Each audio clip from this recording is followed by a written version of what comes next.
하나님의 말씀은 마태복음 27장 11절부터 14절 우리 함께 봉독하겠습니다.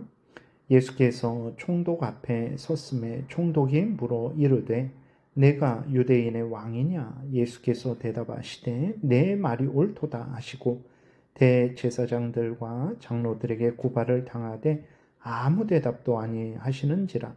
이에 빌라도가 이르되 그들이 너를 쳐서 얼마나 많은 것으로 증언하는지 듣지 못하느냐 하되 한마디도 대답하지 아니하시니 총독이 크게 놀라워하더라. 아멘. 기도드리겠습니다. 살아계신 하나님 아버지 감사합니다. 이 시간에 생명의 말씀을 우리가 전하고 듣사오니 잘 알고 믿고 순종해서 하나님의 영광을 드러내고 이웃을 말씀으로 생명길로 인도하게 도우시고 또 우리도 하나님의 생명의 말씀에 약속된 이 모든 은혜들을 풍성히 누리게 도우소서. 감사드리고 예수 그리스도의 이름으로 기도드렸습니다. 아멘. 예, 오늘 본문에서는 이제 예수님이 빌라도에게 넘겨지셔서 신문을 당하는 내용이 기록되어 있습니다. 이렇게 그 예수님이 무죄하심에도 불구하고 유대인들에게 이제 사형 선고를 받고 빌라도에게 넘겨지셨죠. 역시 예수님은 빌라도에게 또 사형 선고를 받으시고 십자가에서 죽으십니다. 이렇게 예수 그리스도께서 무죄하심에도 불구하고 유대인들에게 사형 선고를 받으시고 또 이렇게 로마 제국의 총독 빌라도에게 사형 선고를 정죄를 받으시고 사형을 선고받으시고 십자가에서 못 박혀 죽으신 그 근본적인 이유가 원인이 무엇입니까? 그것은 예수님의 죄 때문이 아니고 예수님이 우리를 대신해서 정죄당하시고 우리를 대신해서 사형 선고를 받으신 것이라는 것을 우리가 잊지 말아야 됩니다. 예수님이 우리 대신 정죄 받으시고 사형 당하심으로 우리가 무죄 선고를 받고 죽음에서 살아나게 된 것이죠. 이것을 절대로 잊지 말아야 됩니다. 우리가 잘나서 잘해서 잘할 것 같으니까 구원을 받은 것이 결코 아니고 무죄하신 예수 그리스도가 우리 대신 정죄 받으시고 우리가 받아야 될 그 죄에 대한 형벌, 이 땅에서의 비참함, 죽어서의 영원한 비참함, 지옥 형벌을 예수 그리스도가 우리 대신 다 담당하셨기 때문에 우리가 산 것이라는 것을 항상 기억하고 예수님이 무죄하심에도 불구하고 이렇게 신문을 당하시고 정죄를 받으시고 채찍을 맞으시고 조롱을 당하시고 침뱉음을 당하시고 십자가에 못 박혀 죽으신 것을 볼 때마다 우리의 죄를 대신해서 우리 대신 정죄받으시고 죽으셔서 우리가 살았다라는 것을 항상 잊지 말아야 되겠습니다. 그리고 또 하나는 이제 예수 그리스도께서 왜 빌라도의 심판을 받으시는가 우리가 또 생각해야 되죠. 하나님께서 당시 로마 제국의 공적인 총독에게 심판을 받게 하심을 통해서 첫 번째로는 만왕의 왕이신 하나님에 의해서 예수 그리스도가 정죄당하시고 사형 선고를 받으신다라는 것을 우리에게 알려주시는 거죠. 이것은 왜 그렇습니까? 앞에서도 말씀드린 것 같이 이사야 53장에서도 하나님이 분명히 말씀을 하셨죠. 예수 그리스도에게 택한 백성들, 자기 길로만 가는 그 하나님의 백성들, 양들, 하나님께 순종하지 않고 다 제각기 자기 길로 갔죠. 죄를 졌다라는 것을 나타내는 것입니다. 그 양들의 죄를 하나님께서 예수 그리스도에게 담당시키셨다 이렇게 기록이 되어 있어요. 그러니까 이제 하나님께서 예수 그리스도를 정죄하신 것은 하나님께서 우리를 향해 정죄하시고 우리를 향해 사형 선고를 내리시고 우리를 영원한 지옥불에 던져 넣으셔야 되는데 우리를 구원하시기 위해서 예수 그리스도에게 우리의 죄를 이렇게 담당시키신 거죠. 그래서 우리의 죄로 인해서 예수님을 정죄하시고 예수님에게 사형 선고를 내리신 것입니다. 이것을 빌라도의 정죄와 사형 선고를 통해서 하나님의 그 정죄하심과 사형 선고를 드러내시는 것이고, 그 다음에 또 이렇게 예수 그리스도의 무죄함을 증거하시는 거죠. 당시 가장 큰 로마 제국의 총독이 이제 예수 그리스도를 신문을 하셨죠. 신문을 했죠. 그래서 죄를 찾으려고 했는데 그 어떤 죄도 찾지 못했어요. 그래서 빌라도 총독에게 신문을 받으시는 것을 통해서 예수 그리스도의 무죄함을 증거하시고, 예수 그리스도가 하나님에 의해서 정죄받으시고 사형 선고를 받으신다라는 것을 우리에게 알려주시는 것입니다.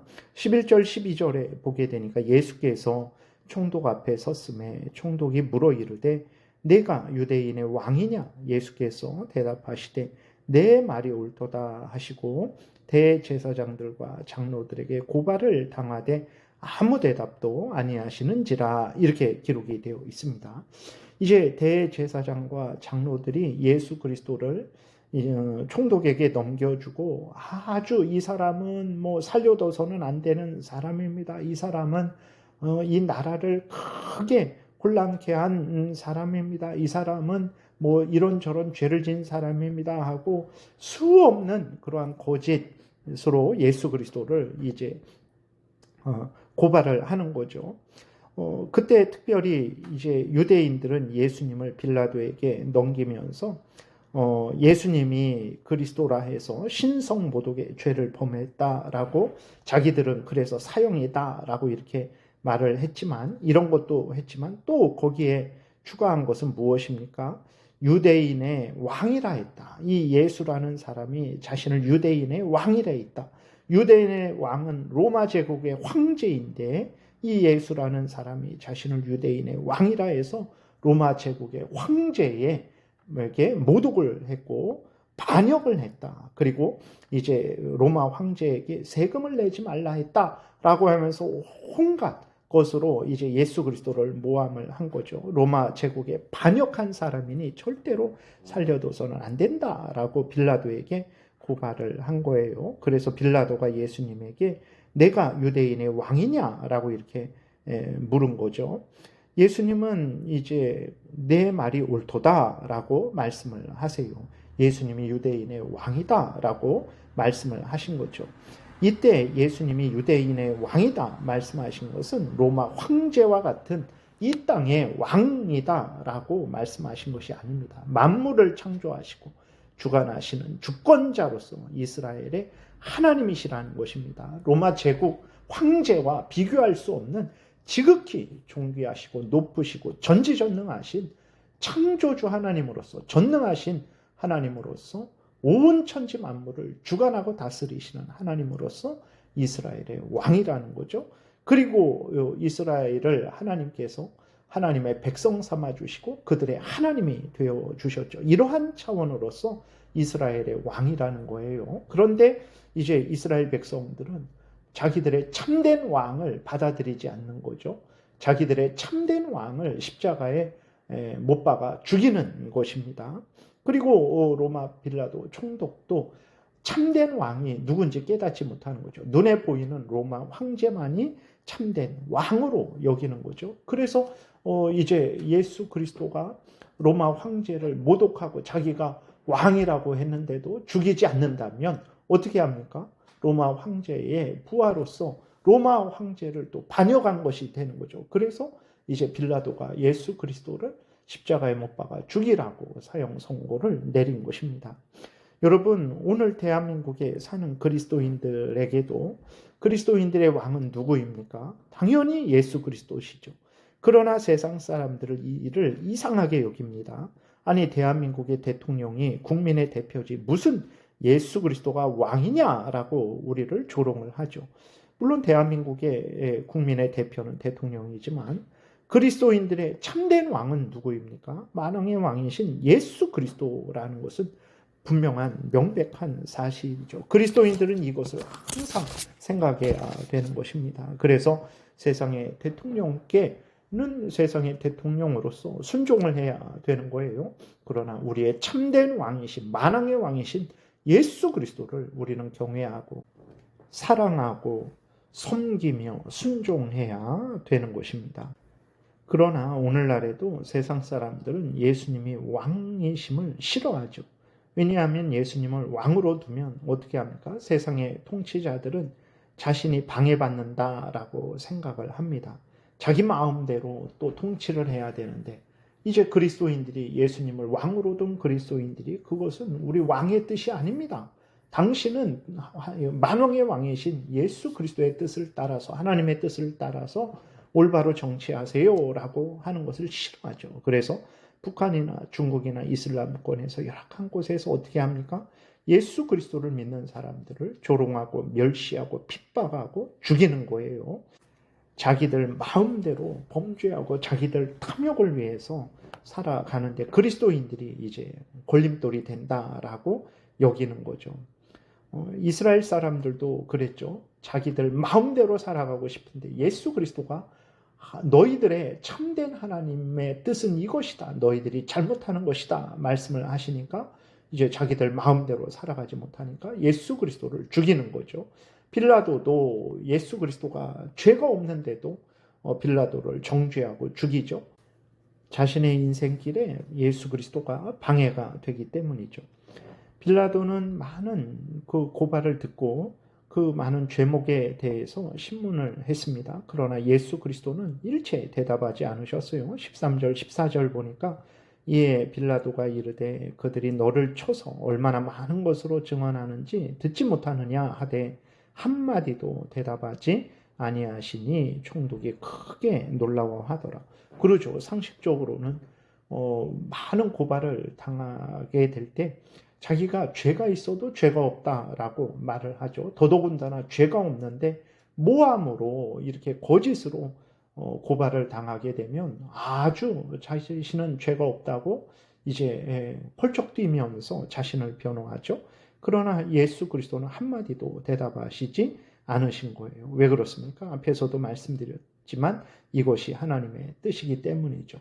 하나님의 택한 백성들을 대신해서 예수 그리스도가 정죄당하시고 사형당하시고 죽으심으로 말미암아 하나님의 택한 백성들을 구원하시는 것이 하나님의 뜻이기 때문이죠.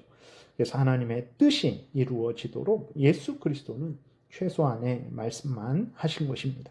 이렇게 예수 그리스도가 우리를 대신해서 정죄받으시고 죽으심으로 말미암아 우리가 하나님께 정죄받지 않고 하나님 앞에서 살아서 이렇게 천국길을 가게 되었다라는 것을 항상 생각하고 우리를 대신해서 정죄받으시고 뺨을 맞으시고 침뱉음 당하시고 채찍 맞으시고 십자가에서 우리가 받아야 될 그 죄에 대한 하나님의 공의의 형벌을 대신 받으신 예수 그리스도를 더욱 사랑하시고 의지하시고 믿고 순종하시는 여러분들 되시기를 바랍니다.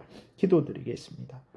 하나님 아버지 감사합니다. 이 모든 일들이 우리를 구원하시기 위해서 행하신 일임을 우리가 다시 한번 생각하니 감사와 영광을 돌립니다. 이러한 은혜를 잊지 말게 하시고 우리를 구원하신 하나님의 크신 은혜와 사랑 안에서 기뻐하고 즐거워하고 하나님의 영광을 위해서 살아가게 도우소서. 예수 그리스도의 이름으로 기도드렸습니다. 아멘. 하늘에 계신 우리 아버지여, 이름이 거룩히 여김을 받으시오며 나라의 임하옵시며 뜻이 하늘에서 이루어진 것 같이 땅에서도 이루어지이다. 오늘날 우리에게 일용할 양식을 주옵시고 우리가 우리에게 죄 지은 자를 사하여 준 것 같이 우리의 죄를 사하여 주옵시고 우리를 시험에 들게 하지 마옵시고 다만 악에서 구하옵소서. 대개 나라와 권세와 영광이 아버지께 영원히 있사옵나이다. 아멘. 지금은 우리 구주 예수 그리스도의 은혜와 하나님 아버지의 크신 사랑과 성령의 교통하심이 우리를 대신해서 십자가에 못 박혀 죽으심으로 우리를 살리신 구주 예수 그리스도의 뜻을 따라 죄를 미워하고 버리며 하나님을 경외하고 하나님의 말씀대로 살아가고자 은혜 구하며 돌아가는 하나님의 택한 백성들 머리 위에 지금부터 영원토록 함께 있을지어다. 아멘.